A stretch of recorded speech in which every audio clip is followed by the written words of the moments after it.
छात्रों ने बहुत निराश किया। पक्ष विपक्ष को मिलकर के ही सदन बनता है और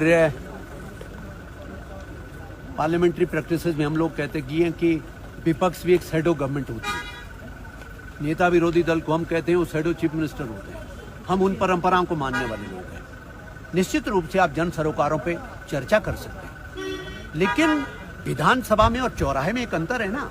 विधानसभा के अंदर आपको प्रक्रिया कार्य संचालन नियमावली, भारत के संविधान और कानून के तहत भी तो रहना है ना। प्रक्रिया कार्य संचालन नियमावली इस बात के लिए निश्चित करती है, भारत का संविधान इस बात के लिए निश्चित करता है कि जो प्रकरण न्यायालय में विचाराधीन है उसकी चर्चा आप सदन में, उसकी डिबेट सदन में नहीं कर सकते। लिहाजा उन विषयों की मैं चर्चा भी नहीं कर रहा हूं जिनको लेकर के हंगामा खड़ा कर रहे हैं।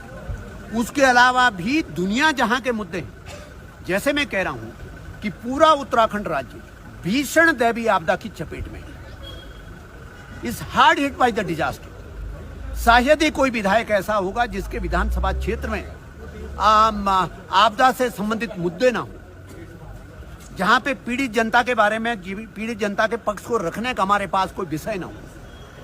हम ये अपेक्षा कर रहे थे, हम देहरादून से चले या अलग अलग क्षेत्रों से चले, हम इस तैयारी के साथ चले कि इस बार विधानसभा में जाएंगे तो निश्चित रूप से ये जो आपदा प्रभावित क्षेत्र है यहाँ पे कौन कौन सी चीजें की जा सकती है उसके बारे में चर्चा करेंगे। यदि भी माननीय मुख्यमंत्री जी ने और सरकार ने बहुत त्वरित तरीके से अलग अलग घटनाओं में कार्रवाई की, लेकिन उसके बावजूद भी मैं व्यक्तिगत तौर पर ये मानता हूँ कि जिस प्रकार की विभीषिका है, जिस प्रकार की त्राहिमाम की स्थिति है, उसमें सब समस्याओं का समाधान हो गया भी कदाचित संभव नहीं है। तो उस पर चर्चा विधायक नहीं करेंगे तो कौन करेंगे? वही चर्चा हो गया यार हंगामा 10-15 मिनट का, हो गया यार हंगामा आधे घंटे का।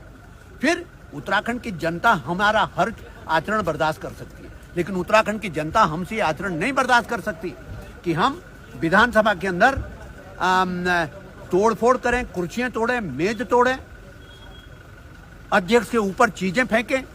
इस आचरण की कम से कम उत्तराखंड की जनता उत्तराखंड के विधायकों से नहीं करती।